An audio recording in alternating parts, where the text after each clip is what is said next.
سلامونه علیکم هیلې لرو بر افغانانو پښتنو ورونو ټولو ته د افغانستان د نننۍ ګټه چې د آیرلینډ نه دریم میچ 500 وریځو ګټلو او کپ یې وګټلو. ما لږه ویډیو لږه ځکه لږه ایساره کړه چې زه تاسو سره یو د راز خبره کوم. موږ چې په 2019 ورلډ کپ کې ټول میچونه بایللي او خاصتر د پاکستان نه کوم میچ موږ بایللی او د هغې یو خپله ویډیو هم درسره شریکوم او خبرې درسره شریکوم چې په موږ باندې څه تېر شوي. خو بیا هم شکر الحمدلله افغانانو ورونو زما د دې ویډیو وروسته هغه ویډیو هم د پلی کوم هغه هم وګورئ. شکر الحمدلله زموږ ټیم په اتفاق په اتحاد باندې دی. په 2019 کې زموږ ټیم ډېره غلطیانې وکړې، په دې کې هېڅ شک نشته د خپل بې اتفاقۍ د لاسه ټول افغانان ترې نه خفه وو، ټول زموږ ولس ترې نه خفه وو. خو اوس شکر الحمدلله هغه خالیګاه بس ختمه شوه، هغه یې ډکه کړه، موږ ته خوشحالي راوړه، بس موږ معاف کړئ. موږ د افغانستان په نمایندګۍ زه د ټولو افغانانو ته دا وایم چې زموږ ټیم ته هغه چې کوم کسان وروڼه مات دي بس معاف یې کړئ، ځکه چې اوس الحمدلله زموږ ټیم ډېر په اتفاق او په اتحاد باندې دی. نو موږ 2023 ورلډ کپ پورې موږ ټول عمر په اتفاق اتحاد غواړو، خو 2023 پورې واوره اصغر ستانکزی یا نبي یا راشد خان یا نور لوبغاړو اتلانو ته ویو چې په اتفاق او اتحاد به اوسئ. که تاسې په اتفاق او په اتحاد شئ انشاءالله تاسې به هر یو میچ ګټئ. که موږ پرون د ورلډ کپ کې د پاکستان یا د نورو ټیمونو نه میچونه بایلو، سبا انشاءالله وبه یې ګټئ، هغه مشکل نه دی. خو تاسې په اتفاق او اتحاد غواړو او افغانان تاسې سره ډېره مینه لري. تاسې یقین وکړئ چې کوم مینه محبت تاسې ته افغانان درکوي زموږ د خپل کرکټ ټیم ته په دنیا کې هېڅوک کوم یو ولس هم داسې مینه محبت نه لري لکه څومره مینه محبت چې موږ خپل د کرکټ ټیم سره موږ سپورټ کوو. ځکه چې په افغانستان کې لانجې دي، په افغانستان کې جنګونه دي، د خدای مصیبتونه دي. دغه یو کرکټ یا داسې یو لوبې دي چې موږ ته خوشحالي راکوي، زموږ په خوله خنداګانې راولي. نو دا خندا زموږ نه مالی اصغر ستانکزی یا نبي یا راشد خان یا نور ټولو ته دا وایم منتظري درته کوم د خپل اول زموږ اسلام دی بیا افغانستان دی. نو د دې په خاطر باندې افغانان ورونو چې په 2019 ورلډ کپ کې د پاکستان نه کوم میچ موږ بایلو، ته یقین وکړه په هغه ورځ ما وایي ما نه څه وته زما د ژوند اخرنۍ ورځ ویډیو به هم درته خپله وښیم. او همداسې نور زموږ افغانان انتهایي خفه وو ځکه پاکستان سره زموږ داسې نالګي ده. خدای دې وکړي چې هغې هم سم شي، خدای دې وکړي چې زموږ حکومتونه کې به غلطي هغه خدای وکړي. ولس سره موږ هېڅ مشکل نه لرو. په هغې ورځ ما پاکستان میچ وګټلو، ما ټول پاکستان ته مبارکي ورکړه د میچ. موږ او ولس سره څه مشکل نه لرو. خو بیا هم دا ویم چې هغه میچ بایلل نه پکار، خو وشو هغه تېر شو، هغه درې څلور میچه موږ ګټلی شو په ورلډ کپ کې. خو آینده لپاره به موږ او تاسې دا کوو. په هغه ورځ باندې یقین وکړئ چې زموږ لوبغاړي دلته په هوټل کې وو، ما هوټل ته ټلیفون وکړو، ټولو سره مهربانه خفه وو، د خفګانې زړونه چاودېدل.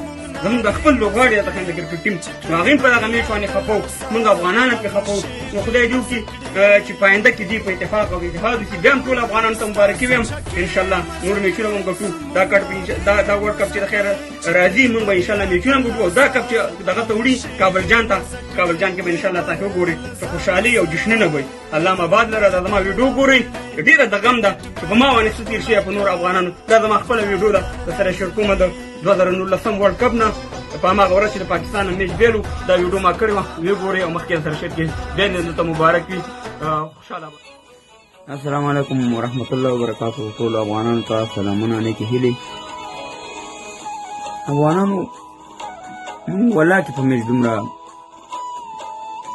خفه یو ځکه میچ کرکټ لوبه ده، څوک به یې ګټي څوک به یې بایلي. د افغانانو دا درد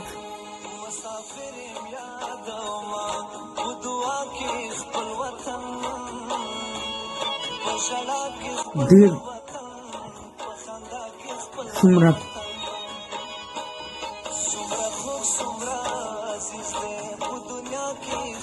زه والله چې په میچ خفه یم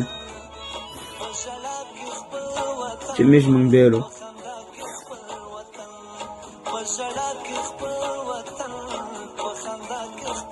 خو افغانانو دا مینه چې په ګراونډ کې نور خلک نه هم خپلو کې ښیم چې یو بل سره څومره کم مینه محبت.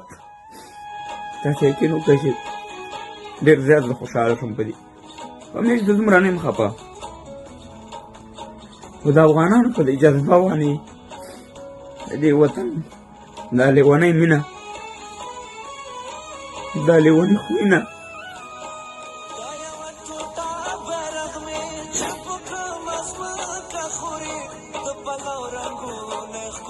د ویلو نه دی. خو زه خط یو خبره کوم چې چې یو ځای زموږ د خوشحالۍ خدای ته وګورئ هغه موږ نه مالی دا د کرکټ خوشحالۍ ځای دی موږ پرې اوډي وو ګټه پسې نه وو دا افغان جم و جوش دا یو ځای راټولول دا د خپل بیرغ خدمت کول غټه خبره ده میش په نورو ګټو بیا وګټو پر دې خپلو ځوانانو دا جذبې دا یو بل سره محبت ما خپل 2 جنګونه زما خلکو لیاس کړي 2 جنګونه ما مرګړي شهیدان دي 2 جنګونه ما خپل ایثار کړي دي چې زما د مرګړو زموږ افغانانو خاطر وی ویل چې بالکل ته زموږ مشر موږ جنګ نه کوو بیا نور ځینو کې جنګونه شوي خپه شو پي خو خدای د په وطن کې مینه محبت راولي او چې جذبې ته زما سلام دی